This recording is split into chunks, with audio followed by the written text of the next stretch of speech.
Renowned American journalist Nate Thayer, perhaps best known as the reporter who interviewed Pol Pot, died on January 3, 2023, at the age of 62 at his home in Massachusetts. But for a small group of Southeast Asian refugees in North Carolina, he is remembered as the man who told their story to the world and saved them. Nobody can have multinational people. That just a group Nate Thayer only. But I know he is a good guy, good man, and have multinational is a good. Because why we stay in the jungle long time, 17 years. I would like all my people recognize it. That he is a very wonderful name. He looked like for me that the God sent his angel to save my life with his love, compassion. The group is called the Monnyards or Dagger, a blanket term for groups of indigenous people in the central highlands of Vietnam. Numbering roughly 1 million before the Vietnam War, they were predominantly Christians, converted by French and American missionaries in the 19th and early 20th centuries. During the Vietnam War, the Monnyard Phu Ro Army, or the United Front for the Liberation of Oppressed Races Army, was formed to secure greater autonomies and self-determination for minority groups in Vietnam. They were recruited and fought alongside American forces during the Vietnam War. But when the war ended and the US left Vietnam, the Monnyards were left behind and thousands were forced to flee into the mountains of Cambodia.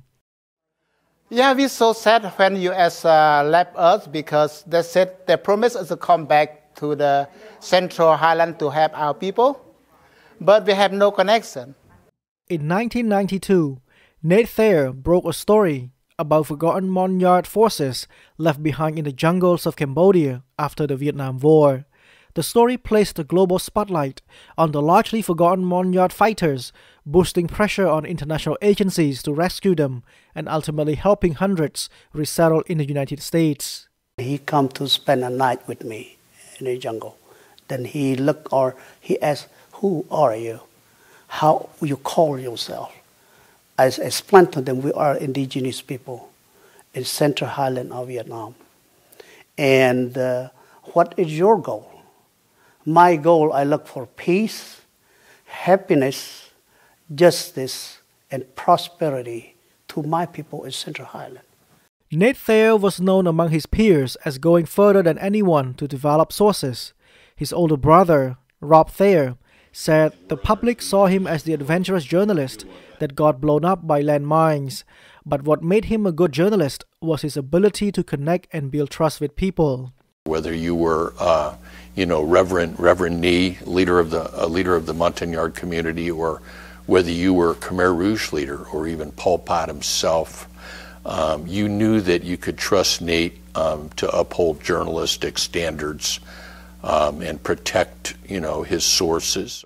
Protecting his sources, Rob Thayer added, was the reason that Nate managed to encounter Pol Pot 3 times. The first time, he wasn't able to interview him, but he was with him. He was the first Western journalist in 18 years to encounter Pol Pot. And he observed a kind of a sham trial that the Khmer Rouge had put on. And he was there with David McCage, a videographer. And that was the first, first encounter by journalists in many years with Pol Pot. The second time he actually was able to interview him. The third time he was there when Pol Pot died. He was with Pol Pot's body. There actually are photographs of my brother with Pol Pot's body. I get emotional when I'm remembering it because it was such a big story, but because it was his dream to actually reach Pol Pot and interview Pol Pot. And the story said that there was a report that a Western journalist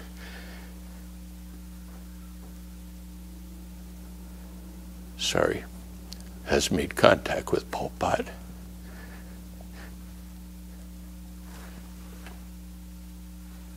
And I knew when I saw that who the Western journalist was. That was the moment. So I didn't happen to be in Cambodia then. I had left the country. I was in a nearby country. at that moment. But I do remember that moment, and I knew in that moment exactly who that Western journalist was. It could only be one person. That was my brother. And then I saw my brother shortly after that. Sarah Combe, who was Nate Thayer's editor at the Phnom Penh Post when he broke the Montagnard story, said his approach was to be very close to sources. And that was what he had, you know. How does he get such good sources? It's by going out, doing the work in the field, spending time talking to people where they are, whether it's during a war, during evacuation, or just simple country life. He went there, and his style was to be very close to sources, you know. And if somebody had malaria, maybe he'd help him get to the little clinic or something.